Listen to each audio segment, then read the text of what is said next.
कवि के बारे सूरदास जी सगुण भक्ति धारा, कृष्ण भक्ति धारा के प्रमुख कवि रहे हैं। हिंदी साहित्य में उनका एक अपना ही स्थान है। उनके जन्म के विषय में भी काफ़ी मान्यताएं हैं। कई विद्वान उनका जन्म किसी और तिथि को मानते हैं और कई लोग कहते हैं कि उनका जन्म रेणुका नामक स्थान पर हुआ, और कई लोग कहते हैं, कई विद्वानों का मत है कि उनका जन्म दिल्ली के पास एक सिही नामक गांव है, वहाँ हुआ।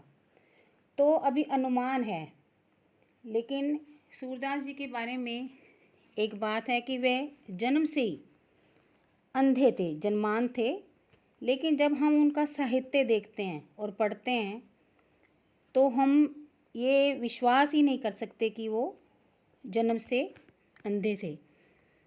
उनकी बाल लीला, श्री कृष्ण की जो बाल लीला वर्णन है, उनका कविताओं में उनका प्रकृति चित्रण, रंग विश्लेषण, सभी देखकर ये लगता ही नहीं कि वे अंधे रहे होंगे। उनके गुरु का नाम वल्लभाचार्य जी, महाप्रभु वल्लभाचार्य जी था।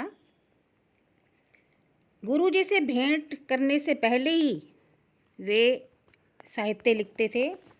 उन्होंने अपनी विनय नामक एक विनय के पदों में लिखा है, गुरु के संपर्क में आने के बाद भी उन्होंने अपनी जो कविताओं में उनकी निखार आया। उनकी जो प्रमुख रचनाएं हैं, 3 मानी गई हैं प्रमुख, जो हैं सूर सागर, सूर सारावली और साहित्य लहरी। श्री कृष्ण जी की बाल लीलाओं का वर्णन, ये जो हम सूरदास जी का ये पाठ हम पढ़ेंगे, ये कविता पढ़ेंगे, इसमें काफ़ी उन्होंने उनका वर्णन किया है और उनकी गोपियों के बारे में, उनकी रास लीलाओं के बारे में काफ़ी बताया है। सूरदास जी का जो श्री कृष्ण के प्रति जो उनकी भक्ति रही है, उनकी बाल छवि, उनकी बाल क्रीड़ाएँ, माखन चोरी, है ना, मुरली वादन, और ये सब जो चित्रण उन्होंने किया है वो अद्वितीय है। श्रृंगार वर्णन में भी उन्होंने श्री कृष्ण की रास लीलाओं का वर्णन किया है। सूर काव्य की रचना जो हुई है वो ब्रज प्रदेश में हुई है, तो वहाँ की ब्रज भाषा का वर्णन हमें जो उनकी कविताओं में जो छवि है वो देखने को मिलती है। ये जो सूरदास जी के पद हैं,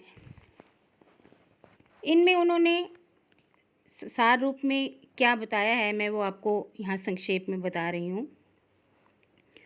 सूरदास जी द्वारा जो रचित ये जो पद हैं, जैसे पहले पद में उन्होंने गोपियों और श्री कृष्ण के बारे में बात की है। जो श्री कृष्ण के प्रति जो उनका गहरा गोपियों का प्रेम रहा है उसको यहाँ दर्शाया है। जब श्री कृष्ण मथुरा चले जाते हैं गोपियों को छोड़कर, तो बहुत व्याकुल हो उठती हैं, दुखी हो जाती हैं उनके विरह में, और श्री कृष्ण वहाँ से उद्धव, अपने मित्र उद्धव को भेजते हैं उनको, गोपियों को समझाने के लिए कि वे इस प्रकार से दुखी ना हों। लेकिन जब उद्धव उन्हें समझाने लगता है तो वह उल्टा उस पर ही ताना कसने लगती हैं, उसे ही भली खरी खोटी सुनाने लगती हैं। वो उद्धव से कहती हैं कि तुम तो बहुत भाग्यशाली हो कि जो श्री कृष्ण के साथ रह रहे हो, उनके संपर्क में हो।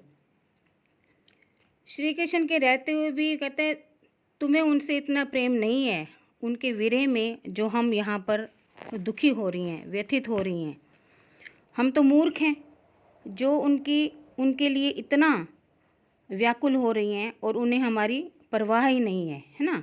हम श्री कृष्ण से इतना उनके प्रेम में आसक्त हैं, उनके प्रति इतना प्रेम की भावना रखती हैं कि जैसे होते ना चींटियाँ गुड़ से लिपट जाती हैं और अपने प्राण त्याग देती हैं, अलग तो नहीं हो पाती, उससे चिपक जाती हैं। इसी प्रकार ही हम उनके प्रेम में अपने आप को बंधा हुआ पाती हैं। और दूसरे पद में वो कहना चाह रहे हैं कि श्री कृष्ण वो गोपियों उद्धव को दोबारा उल्हाना देती हैं। जब वह उन्हें समझाता है बार बार, लेकिन वो उसे ही सुनाती रहती हैं, उनकी एक नहीं सुनती। वो कहते हैं कि जब अभी अभी तक तो जब श्री कृष्ण चले गए तो उनके विरह में हम अपने आप को व्याकुल पाती थी, और उनके हमें ये आशा, कहीं ना कहीं हमें ये आशा लगी रहती थी कि वे दोबारा से हमारे पास आएंगे। लेकिन अब जब तुम हमें उनके ना आने का संदेशा दे रहे हो, है ना, हमें समझा रहे हो, हमें योग साधना की शिक्षा दे रहे हो, तो अब जो हमारे मन में वो आशा थी उनके वापस लौटने की, वह भी कहीं ना कहीं चली गई है। तो अब हम किस प्रकार से धीरज रख सकती हैं? हम धैर्य नहीं रख सकती। अपने अगले पदों में वो कहना चाह रहे हैं कि जिस प्रकार उदाहरण वो देती हैं श्री कृष्ण के प्रति अपने प्रेम की भावना उनकी कितनी तीव्र है, इसके लिए वो उसे उद्धव को उदाहरण देती हैं कि जिस प्रकार जो हारिल पक्षी है अपने मुख में पकड़े हुए जो तिनका उसके मुख में होता है, उसे अपने जन के तिनका अगर छूटा तो वो भी नीचे गिरा, है ना, उसे अपने जीवन का आधार बनाकर उसे पकड़े रखता है। उसी प्रकार वो कह रही हैं कि हम भी दिन रात श्री कृष्ण के नाम को ही रटती रहती हैं। उनके प्रति जो हमारा लगाव, उनके प्रति जो हमारा अपनापन है, उसको हम किसी भी प्रकार से छोड़ नहीं सकती।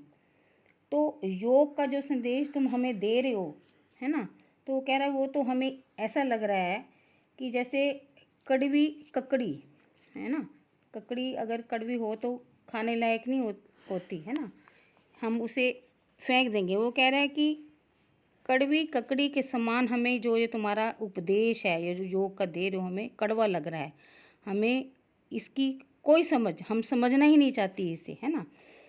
तो श्री कृष्ण से वो उन्हें उद्धव को ये कहती हैं कि ये जाकर सब उन्हें श्री कृष्ण को बता दे कि उनके विरह में जो गोपियों की दशा है वह बहुत बुरी है। मतलब अपना सारा उनकी जो एक आशा है श्री कृष्ण के वापस लौटने की, वो अभी तक भी आशा में वो लगी हुई हैं।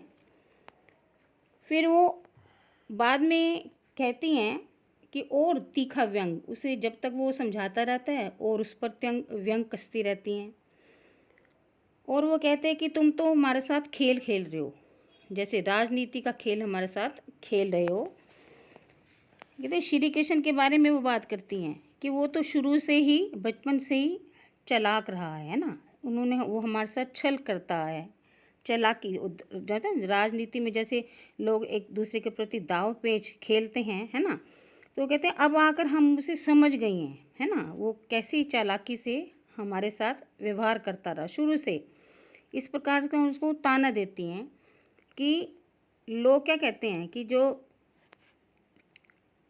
राजनीतिज्ञ होते हैं वो अपनी भलाई के लिए कुछ ना कुछ, है ना, अपना जैसे था ना स्वार्थ सीधा करने के लिए कुछ ना कुछ करते रहते हैं। तो एक किस्म का वो जब उन बातों को पूरा नहीं कर पाते तो क्या होता है, प्रजा के प्रति उनका अन्याय ही हो गया ना, है ना, जो उनसे वादे करते हैं और उनको आखिर में वो पूरा नहीं कर पाते तो क्या हो गया कि उनके साथ अन्याय हुआ, धोखा हुआ। वो इसी प्रकार उदाहरण देते हुए कहती हैं कि हम तो उस पर विश्वास करते रहे, श्री कृष्ण के प्रति जो हमारी आस्था, जो हमारी प्रेम की भावना थी, हम तो उसी पर ही रहे, लेकिन बदले में हमारे साथ अन्याय हुआ है क्योंकि वो हमें छोड़कर चले गए हैं, हमें विरह में व्याकुल छोड़कर चले गए हैं, है ना।